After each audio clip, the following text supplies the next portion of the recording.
So the reading this morning is taken from Luke chapter 23, and we're reading verses 26 to 33. Jesus is crucified. The soldiers led Jesus away, and as they were going, they met a man from Cyrene named Simon, who was coming into the city from the country. They seized him, put the cross on him, and made him carry it behind Jesus. A large crowd of people followed him. Among them were some women who were weeping and wailing for him. Jesus turned to them and said, "Women of Jerusalem, don't cry for me, but for yourselves and for your children. For the days are coming when people will say, 'How lucky are the women who never had children, who never bore babies, who never nursed them.' That will be the time when people will say to the mountains, 'Fall on us,' and to the hills, 'Hide us.' For if such things as these are done when the wood is green, what will happen when it is dry?" 2 other men, both of them criminals, were also led out to be put to death with Jesus. When they came to the place called the Skull, they crucified Jesus there, and the 2 criminals, one on his right and the other on his left. This is the word of the Lord.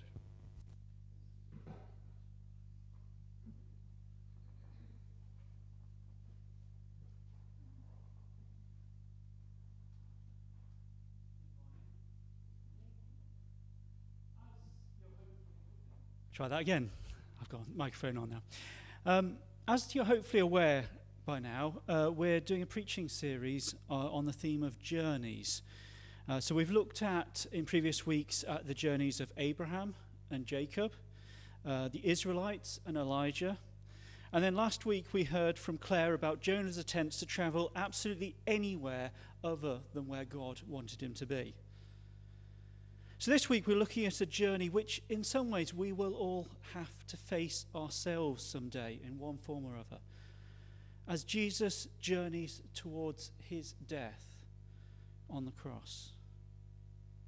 Now we do not know how and when we will be facing our own deaths. Through Jesus we have a sure and certain hope for a future resurrection, a glorious heaven and a new earth, as described in Revelation, where there will be no more pain, no more suffering, and we will all see God clearly. But before then, we must still face that ending, which is death. When all the things which we fill our lives with here on earth will cease. Time spent at work, with our families, on church rotas, or drinks out with friends. Time spent on housework at the supermarket, watching TV box sets, or browsing online. Time we spend drawing alongside those in need, or campaigning for a better world, or just sitting down and having a cup of tea. All this time we have been given here will come to an end. So I wanted this morning to have a little look at Jesus and his journey to his death, and how, or in what manner he undertook that journey, as well as why he took that journey in the first place. In today's passage, Jesus walked towards the place of crucifixion. Step, step, step. His body was already broken, half dead from being whipped and tortured with a crown of thorns, but he carried on towards his death. Step, step, step. Jesus was already too weak to carry his own cross. So a passerby, Simon, was forced to carry it for him as Jesus continued along the way. Step, step. Then he stopped. In the midst of his own pain and suffering, he turned to a group of women who were mourning for him, and he spoke to them. Now, speaking for myself, I know that when I face difficulties, and I must very quickly add that I have never come close to anything on the scale of what Jesus was going through. But I know that my tendency is to turn inwards and to look to my own troubles, not to those around me.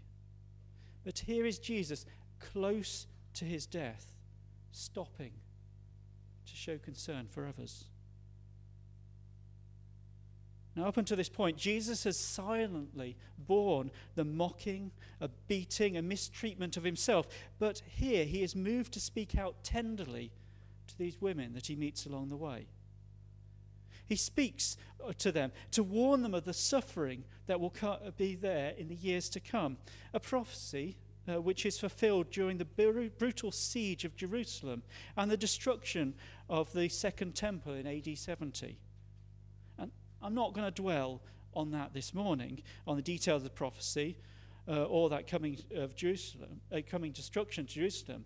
For me, the most important part that stands out is a simple fact of Jesus' compassion right there in the midst of his own suffering.